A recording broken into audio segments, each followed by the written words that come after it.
Hello everyone, welcome to my YouTube channel. आज की हमारी क्लास जो होने वाली है वो क्लास 10th मैथमेटिक्स की क्लास है और इसमें हमारा जो है ये चैप्टर नंबर 5 है क्लास 10th का। और इसमें हम पढ़ने वाले हैं एपी, जिसको कहते हैं अर्थमेटिक प्रोग्रेशन, और हिंदी में अगर बात करें तो हम कहते हैं समांतर श्रेणी। ठीक है, तो इसके बारे में कुछ जानते हैं, क्या होता है एपी, समांतर श्रेणी। तो एक एपी क्या होती है, यहाँ पर एक डेफिनेशन दी हुई है। An arithmetic progression is a list of numbers in which each element या term is obtain by adding a fix number to the preceding terms except the first term. तो एक ये डेफिनेशन दी हुई है, अगर आप पढ़ सकते हो इसको। लेकिन ये डेफिनेशन क्या है और एपी होती क्या है उसके बारे में मैं समझाता हूँ थोड़ी सी आसान भाषा में। ठीक है, जैसे हमने आज तक काउंटिंग नंबर्स पढ़े हैं, जैसे हमारे क्या होते हैं, नेचुरल नंबर होते हैं। क्या होते हैं? Natural number. तो नेचुरल नंबर्स क्या होते हैं हमारे? 1, 2, 3, 4, 5, ये हमारे नेचुरल नंबर्स होते हैं। ठीक, अगर हम बात करते हैं अपने इवन नंबर्स की, इवन नंबर, तो इवन नंबर्स हमारे क्या होंगे? 2, 4, 6, 8, 10, तो ये चलते जाएंगे इवन नंबर्स। अगर हम बात करते हैं ऑड नंबर्स की, तो ऑड नंबर्स हमारे क्या होते हैं? ऑड नंबर होंगे जैसे 3, 5 और 7 और ये 9। ठीक है, एक और ले लो 11। तो ये हमारे ऑड नंबर होते हैं। अगर इन सारे नंबर्स को आप ऑब्जर्व करो, इनको अगर देखो, तो हर एक जो सीरीज है ये हमारी, अगर नेचुरल नंबर की हम बात करें, तो हर एक नेक्स्ट नंबर जो है वो पिछले नंबर में कुछ ऐड करके मिल रहा है हमें। जैसे अगर हम बात करें, यहाँ 1 से अगर हम 2 गए तो +1 मिला, 2 से 3 में गए +1 मिला, 3 से 4 में गए +1 मिला, और 4 से 5 में गए तो +1 मिला। ठीक है, यानी हर एक आने वाला अगला नंबर हमें कुछ ना कुछ ऐड करके मिल रहा है। ऐसे अगर हम इवन नंबर्स की बात करते हैं, तो इसमें देखो, अगर 2 से हमें 4 पे जाना है तो +2 मिलता है, और 4 से अगर हम 6 पे गए +2, 6 से 8 पे +2, और 8 से 10 में गए तो +2 हमें मिल रहा है। ऐसे अगर हम ऑड नंबर की बात करें तो ऑड नंबर में अगर हम 3 से 5 पे जाते हैं तो हमें +2 ऐड करेंगे, जब 3 में हमें 5 मिलेगा। 5 में अगर हम +2 ऐड करेंगे तो 7 मिलेगा, और 7 में अगर +2 ऐड करेंगे तो हमें 9 मिलेगा, और 9 में अगर हम +2 करेंगे तो हमें 11 या 11 मिलेगा। ठीक है, तो अगर इन सारी सीरीज को आप ऑब्जर्व करेंगे तो हर एक नेक्स्ट आने वाला जो नंबर है, हर एक नंबर अपने से पीछे वाले नंबर में एक कुछ ना कुछ ऐड करके मिल रहा है। तो अगर हमारी एक ऐसी सीरीज है जिसमें हर एक नंबर जो है हमें कुछ ऐड करके मिल रहा है, और ये नंबर, ये वाला नंबर सब में बराबर है, सारे नंबर्स में बराबर है। जैसे पहले वाली सीरीज में हमें 1 1 1 1 ऐड करते जा रहे हैं तो हमें ये एक सीरीज मिल रही है। ऐसे ही अगर हम इवन नंबर की बात करें तो इसमें हमें 2 2 ऐड करना पड़ रहा है, तब जा करके हमें इवन नंबर की सीरीज मिल रही है। उसके बाद अगर ऑड नंबर की बात करें तो ऑड नंबर में हमें 2 2 ऐड करते जा रहे हैं, तब हमें एक सीरीज मिल रही है। ऐसे ही अगर हम एक, जैसे तुमने टेबल्स पढ़े हैं, जैसे मान लीजिए 3 का टेबल है, तो 3 का टेबल क्या होगा? 3, 6, 9, 12, 15। तो ये अगर टेबल तुमने देखा होगा पढ़ते जाए, तो इस टेबल में भी हमें क्या है, यहाँ पर +3 ऐड हो रहा, यहाँ पे +3 ऐड हो रहा, यहाँ पे +3 ऐड हो रहा, और यहाँ पे +3 ऐड हो रहा। तो यहाँ इसमें सब में +3 ऐड होता जा रहा है, यानी एक कांस्टेंट नंबर, एक ही नंबर सारे नंबर्स में ऐड होकर के हमें उस आगे वाला नेक्स्ट नंबर मिल रहा है। तो ऐसी कोई भी श्रेणी जिसमें हमें कोई एक फिक्स नंबर ऐड कर करके हमें एक सीरीज बन रही है, वो हमारी क्या कहलाती है? उसको हम एपी बोलते हैं।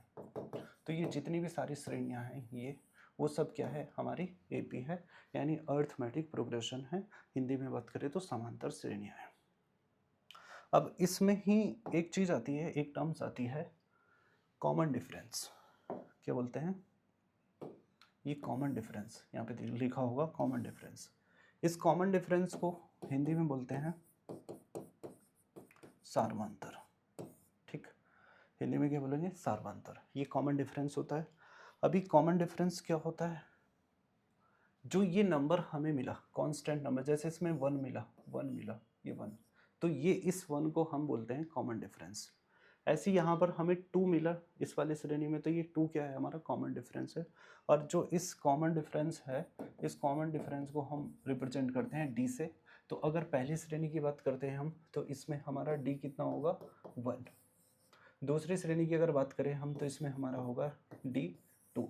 अगर इसमें बात करें तो डी हमारा हो जाएगा 2, और इसमें अगर हम बात करें तो डी हमारा हो जाएगा 3। ठीक, तो कुछ टर्म्स हैं जो इस चैप्टर में आपको याद रखनी है, जैसे नंबर 1 ए। अब हमारा ए क्या होता है, ए क्या होता है, जो ये हमारी श्रेणी है, सारी श्रेणी है, इन श्रेणी में हर एक श्रेणी का जो फर्स्ट नंबर होगा, हर एक श्रेणी का फर्स्ट नंबर जो होगा वो हमारा ए कहलाता है, जिसको हम बोलते हैं फर्स्ट टर्म या प्रथम संख्या। ठीक है, तो इसमें जो फर्स्ट नंबर होगा वो 2 हमारा प्रथम संख्या होगा, ये ए 3 होगा, यहाँ पर ए 3 हो जाएगा, और यहाँ पे भी ए 3 हो जाएगा। ठीक है, तो ए क्या होगा हमारा, फर्स्ट टर्म या प्रथम संख्या, या प्रथम नंबर या प्रथम संख्या। डी हमने देखा, डी क्या होता है हमारा, डी होता है हमारा कॉमन डिफरेंस। कॉमन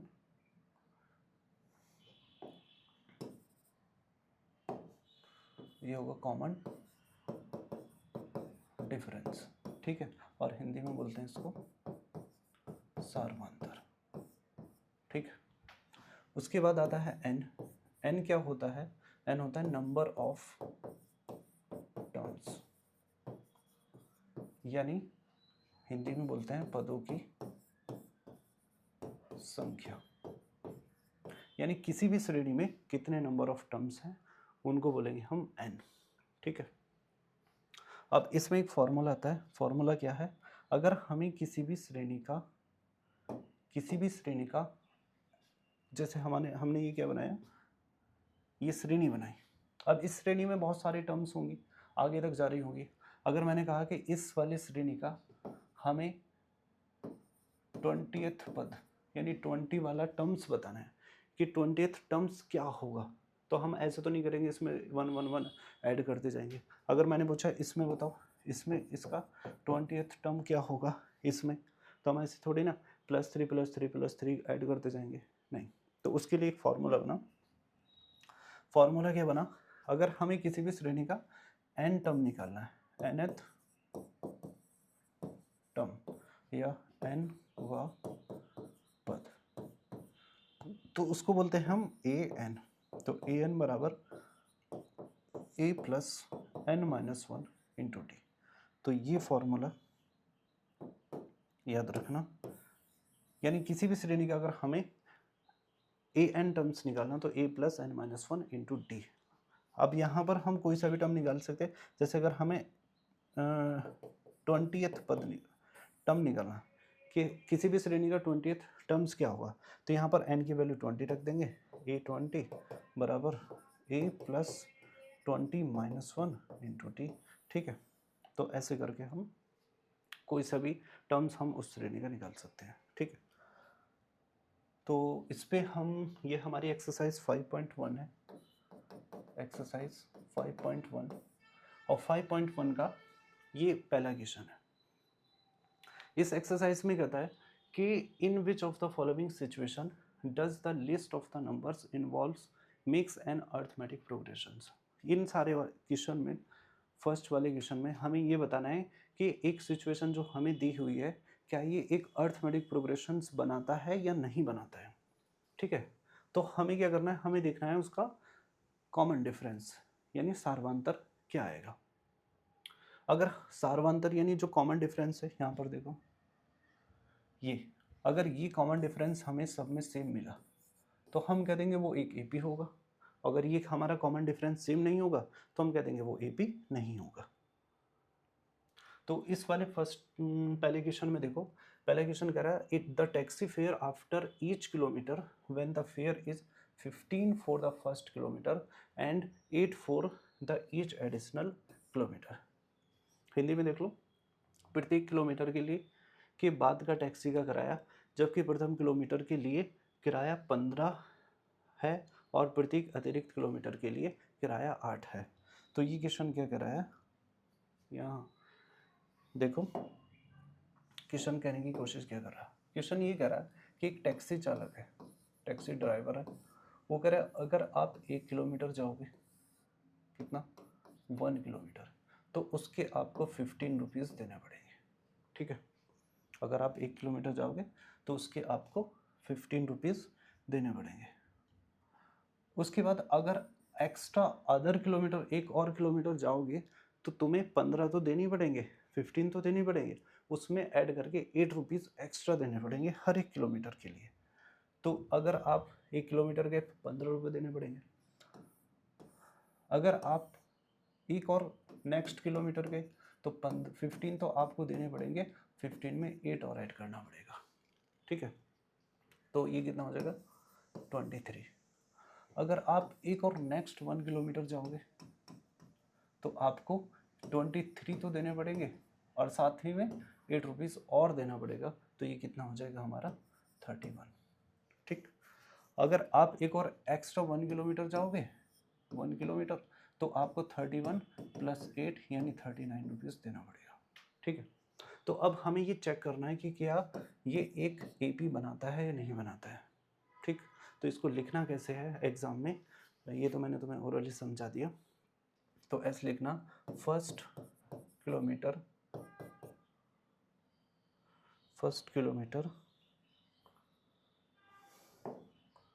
कॉस्ट कितनी हो जाएगी 15। उसके बाद निकला नेक्स्ट 1 किलोमीटर कॉस्ट कितना हो जाएगा 15 प्लस 8 बराबर 23। नेक्स्ट 1 किलोमीटर कॉस्ट इक्वल हो जाएगी 23 प्लस 8 इक्वल 31। और नेक्स्ट 1 किलोमीटर कॉस्ट इक्वल हो जाएगी 31 प्लस 8 39। ठीक है, तो अगर हम इसमें देखें क्या ये एक एपी बनाता है या नहीं बनाता है, तो अगर 15 से हम गए 23 पर तो हमने प्लस 8 किया, 23 से हम गए 31 पर तो हमने प्लस 8 किया, 31 से हम गए 39 पर तो हमने प्लस 8 किया। यानी हम क्या कर रहे हैं, इसमें एक कांस्टेंट टर्म्स को ऐड करते करते जा रहे हैं और हमें एक सीरीज बन रही है। तो हम कह सकते हैं 15, 23, 31 और 39, इट इज एन एपी। ये क्या है, एक हमारी अर्थमेटिक प्रोग्रेशन है। ठीक है, उसके बाद में नेक्स्ट क्वेश्चन देखिए। नेक्स्ट क्वेश्चन क्या कहता है, the amount of air present in a cylinder when A vacuum pump removes 1/4 of the air remaining in the cylinder eight A time. किसी बेलन में उपस्थित हवा की मात्रा जबकि वायु निकालने वाला पंप प्रत्येक बार बेलन की शेष हवा का 1/4 भाग बाहर निकाल देता है। तो सिचुएशन कुछ ऐसी है कि एक हमारे पास में क्या है, एक सिलेंडर है। ठीक है, इस सिलेंडर में कुछ एयर भरी हुई है, क्या है, एयर है। तो अगर एक कोई इंसान इसमें एक बार पंप करता है, एक बार पंप करता है, तो इस एयर का जितनी टोटल एयर है उसका 1/4 बाहर आ जाता है। यानी इस एयर का 1/4 क्या आ जाएगा, बाहर आ जाएगा। तो हमें ये बताना है कि ये एक बार पंप किया 1/4 बाहर, दूसरी बार किया 1/4 बाहर। ठीक, तो हर एक सिचुएशन में 1/4 बाहर आ रहा है, तो हमें ये देखना है कि ये सिचुएशन क्या एक AP बनाएगा। तो इसको देखते हैं। तो हम मान लेंगे let the initial volume of the air V। हमने मान लिया जो उसका इनिशियल वॉल्यूम है वो कितना है, V है। तो आफ्टर वन पंप तो remaining after one pump remaining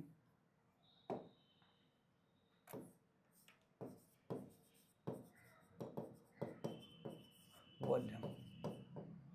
तो एक पंप जैसे ही वो करेंगे तो उसमें कितना वॉल्यूम बचेगा। अब हमारे पास V था और उस V में से हमने 1/4 V माइनस करना है, क्योंकि एक बार अगर हम पंप करेंगे तो उस V का इस V का 1/4 V बाहर जाएगा।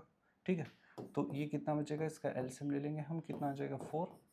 और यहाँ पर अगर 4 बनाना है तो ऊपर नीचे 4 से इंटू करेंगे तो ये हो जाएगा हमारा 4V माइनस V। अब 4V में से एक भी जाएगा तो हमारा बचेगा 3V/4। ठीक है, तो जब हमने एक बार पंप किया तो ये हमारा जो एयर बचा इसमें वो कितना बचा, ये बचा। स्टार्टिंग में हमारा V था, एक बार पंप किया हमने 3V/4 बचा। ठीक, अगर हमने एक बार और नेक्स्ट पंप किया, ठीक है, after second pump remaining volume, तो रिमेनिंग जो वॉल्यूम होगा, अब देखो हमारे पास में कितना है, ये है 3V/4, ये हमारा वॉल्यूम बचा हुआ है। इसमें से माइनस होगा कितना, 1/4 किसका, इसका 3V/4 का, यानी जो हमारे पास में बचा हुआ था हमने इसमें से माइनस करना है इसका 1/4। ठीक, तो इसमें बचेगा कितना, 3V/4 हो जाएगा ये, माइनस इसको अगर हम करेंगे तो 3V/4 मल्टीप्लाई करके हो जाएगा 16। फिर से इसका एलसीएम लो, तो देखो इसमें इसका जो एलसीएम आएगा वो आएगा हमारा 16। अब हमें इसके नीचे 16 बनाना है तो 4 से ऊपर नीचे इंटू कर लेंगे, तो ये कितना हो जाएगा 12V माइनस 3V/16। तो 12 में से जाएगा ये हो जाएगा 9V/16।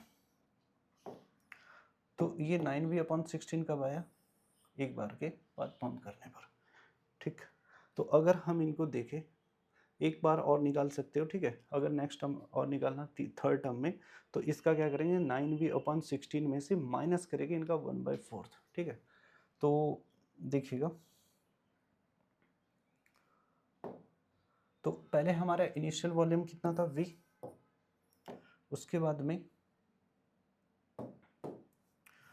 इनिशियल वॉल्यूम था V के बाद हमारा हो गया 3V/4, उसके बाद हो गया हमारा 9V/16, इसके बाद में निकालेंगे ऐसे और हम करते जाएंगे। ठीक है, तो इन दोनों का डिफरेंस देखो, इन दोनों का डिफरेंस कितना आएगा, तो इसमें से इसको अगर हम माइनस करेंगे, यहाँ देख लो, यानी 3V/4 माइनस V करेंगे तो इसमें हमें क्या बनाना पड़ेगा, एलसीएम लेना पड़ेगा, यहाँ पे 4 करना पड़ेगा, तो ये कितना होगा 3V माइनस 4V/4, तो यहाँ पे बचेगा कितना, -1/4V, तो ये बचा -1/4V, यानी इन दोनों का डिफरेंस कितना आ गया, -1/4V। फिर इन दोनों का डिफरेंस देखते हैं कितना आता है। ठीक है, तो इन दोनों का डिफरेंस देखेंगे, किसका, 9V/16 माइनस 3V/4, तो इसमें हमें क्या बनाना पड़ेगा, नीचे ये 16 है तो यहाँ पे भी 4 से इंटू कर लो, ऊपर 4 से कर लो, तो ये हो जाएगा 9V माइनस 12V/16, तो यहाँ बचेगा 3V/16 माइनस में, तो यहाँ पे बचा हमारा, इन दोनों का डिफरेंस आया 3V/16। ठीक है, ये रफ काम था। तो हम क्या देख रहे हैं कि इसमें जो हमारा ये कॉमन, इन दोनों का जो कॉमन डिफरेंस आया वो -1/4 भी, और इन दोनों का कॉमन डिफरेंस कितना है, -3v/16 है। तो इसका मतलब क्या हुआ, ये हमारा कॉमन डिफरेंस सेम नहीं है, तो हम कह देंगे इसको it is not AP, it is not an AP because common difference is not equal. जो कॉमन डिफरेंस है वो हमारा इक्वल नहीं है। उसके बाद में नेक्स्ट क्वेश्चन देखते हैं। नेक्स्ट क्वेश्चन कह रहा है the cost of digging a well after every metre of digging when it cost 150 for the first metre and the rises by 50 for each subsequent metre. तो हिंदी में देखो क्या कह रहा है, प्रत्येक मीटर की खुदाई के बाद एक कुआं खोदने में आई लागत, जबकि प्रथम मीटर खुदाई की लागत 150 है, ठीक, और उसके बाद प्रत्येक मीटर की खुदाई लागत 50 रुपये बढ़ती जाती है। तो ये क्या कर रहा है, कुछ एक क्या है, वेल है, कुआं है, तो कुछ मजदूर हैं, उनको क्या खोदना है, कुआं खोदना है। मजदूरों ने कहा कि भाई एक मीटर अगर कुआं खुदवाओगे तो हम 150 रुपये लेंगे, ठीक है। फिर उसके बाद कहा कि अगर 1 मीटर और गहरा खुदवाओगे तो 150 तो लेंगे ही हम, और प्लस कितना, 50 रुपये और लेंगे एक्स्ट्रा, 50 एक्स्ट्रा, तो कितना हो गया, 200। फिर उन्होंने कहा कि अगर और 1 मीटर गहरा खुदवाओगे तो एक जो हम 200 है तो 200 तो लेंगे लेंगे, साथ में 50 रुपये और एक्स्ट्रा लेंगे, 250। अगर 1 मीटर और गहरा खुदवाओगे तो 250 तो लेंगे ही हम, साथ में 50 रुपये और एक्स्ट्रा, तो ये 300, ठीक है। तो इस सिचुएशन को देखेंगे क्या, कैसे इसको लिखना है। तो हम लिखेंगे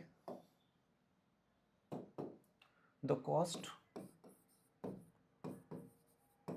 ऑफ 1 मीटर वेल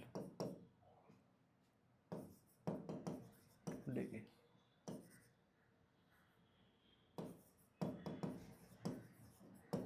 तो 1 मीटर अगर हम खोदेंगे तो हमें कितना देना पड़ेगा, 150, ठीक है। उसके बाद लिख देंगे the cost of 1 metre well, ऐसे लिखो,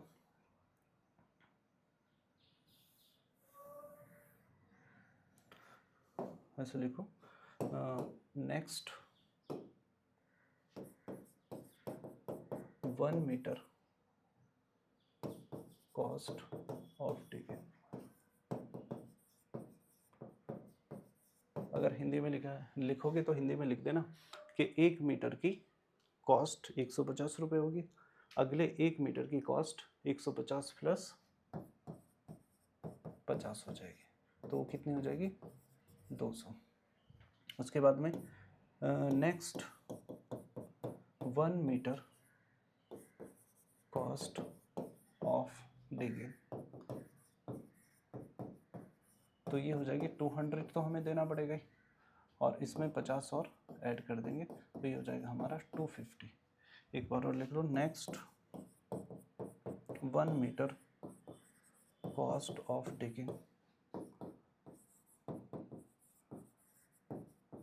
तो कितनी हो जाएगी, 250 प्लस 50, तो ये हो जाएगी हमारा 300।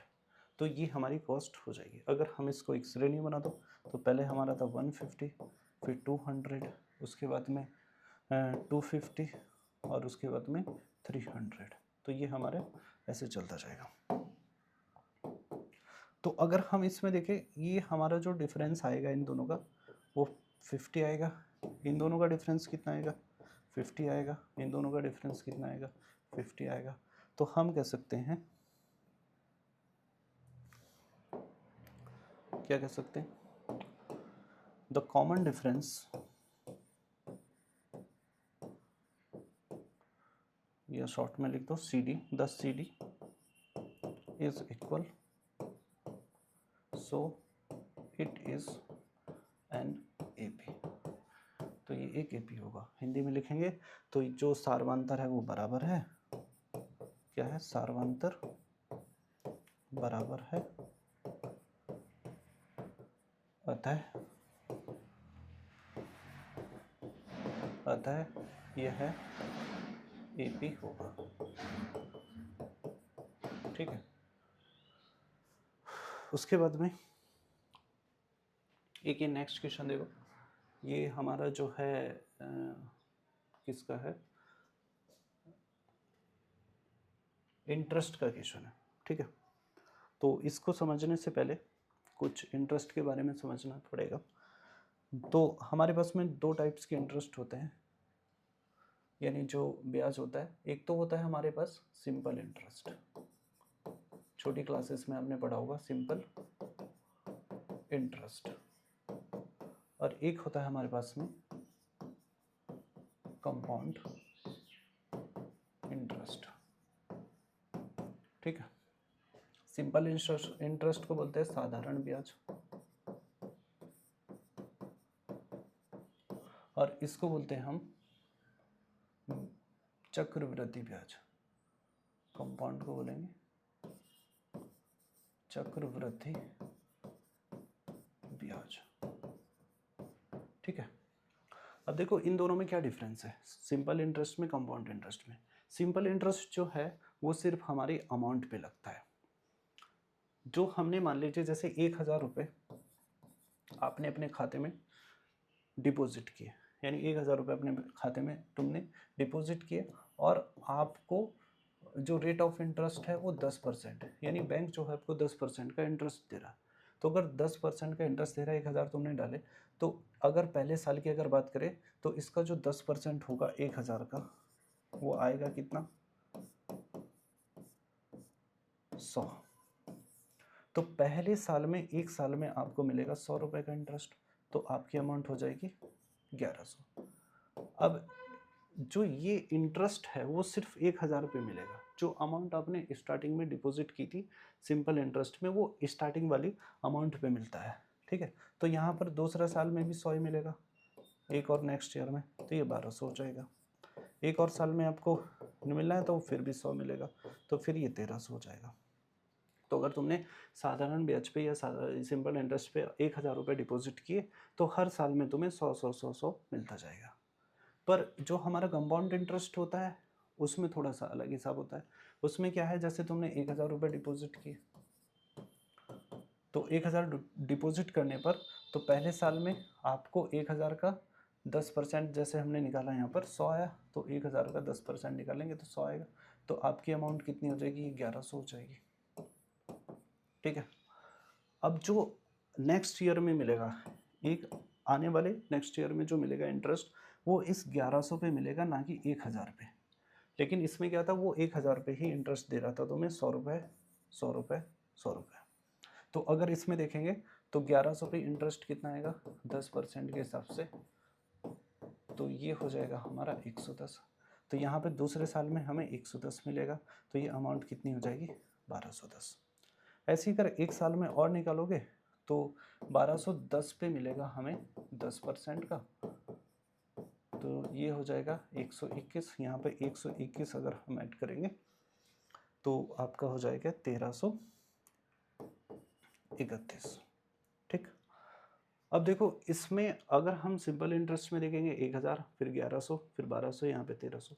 अगर इसमें देखेंगे तो वो पहले हमें 1100 मिला, फिर 1210 मिला, फिर हमें मिला 1331। तो कौन सा वाला अच्छा है, सिंपल इंटरेस्ट या कंपाउंड इंटरेस्ट?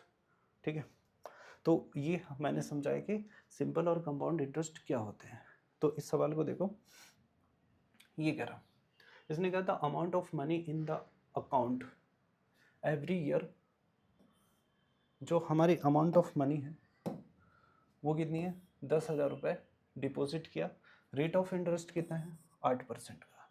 यानी एक खाते में प्रत्येक वर्ष का मिश्र धन, कि हर एक वर्ष का मिश्र धन की हमें कैलकुलेशंस कर रही है, वो क्या होगा, जब हमने 10,000 रुपये 8% पर उसमें डिपॉजिट किए। तो इसको देखते हैं। अब देखो हमारा प्रिंसिपल कितना है, 10,000, और रेट जो है वो हमारा कितना है, 8%। ठीक है, तो अगर हम बात करते हैं हमारा प्रिंसिपल कितना है, 10,000 है। अब देखेंगे अमाउंट आफ्टर, या पहले निकालते हैं हम क्या, इंटरेस्ट निकाल लेते हैं। तो इंटरेस्ट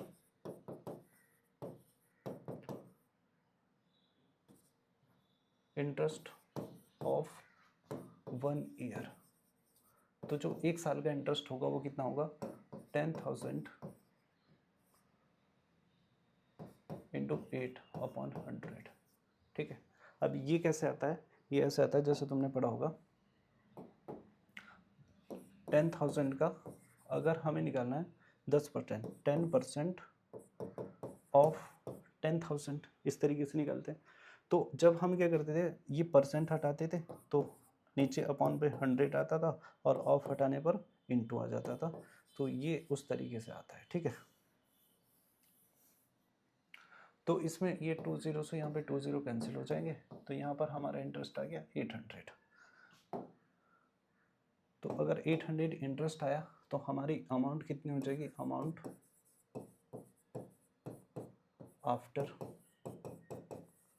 1 ईयर, यानी 1 साल के बाद में हमारा जो अमाउंट होगी वो कितनी हो जाएगी, 10,000 तो ये है, 800 हमें इंटरेस्ट मिल गया, तो ये कितना होगी 10,800। ठीक है। ये 10,800 हमारी अमाउंट होगी। अब हमें इंटरेस्ट जो मिलेगा वो मिलेगा 10,800 पे। ठीक है। तो अब देखेंगे हम इंटरेस्ट ऑफ सेकेंड ईयर, हमारा सेकेंड ईयर का इंटरेस्ट कितना होगा। तो इसका हम 10% निकालेंगे, जो हमारी अमाउंट आई इसका 10%, 8/100, यहाँ 20 से ये कैंसिल हो जाएगा, तो यहाँ पर आएगा 8 से इंटू करेंगे 8 का, तो 108 इंटू 8, तो ये हो जाएगा 8 से 8 का मल्टीप्लाई करेंगे 64, और 8 का 1 से करेंगे 8, तो 864 हमारा क्या गया, इंटरेस्ट आ गया। तो अमाउंट कितना हो जाएगा, amount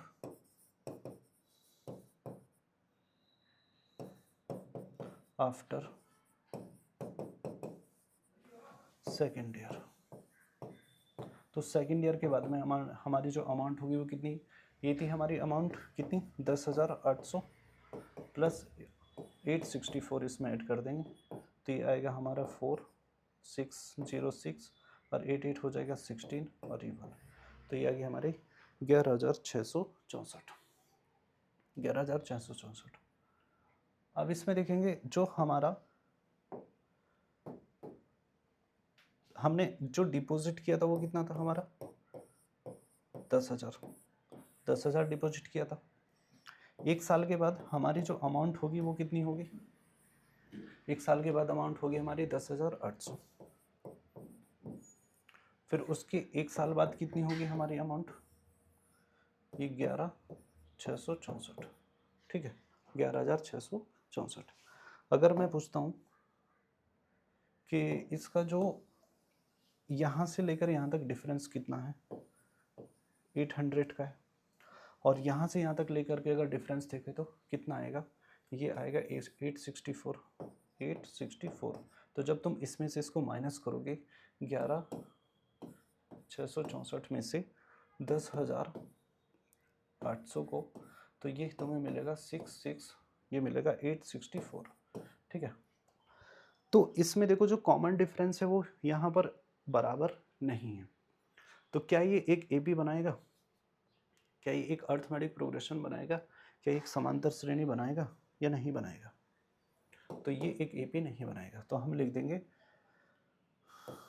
the common difference is not equal, so it is not an AP. तो ये एक एपी नहीं है। हिंदी में लिखना चाहते हैं तो हिंदी में लिख देना सार्वंतर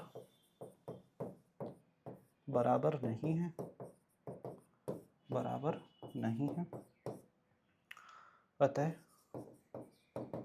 यह एक और AP नहीं है, तो यह एक AP नहीं होगा।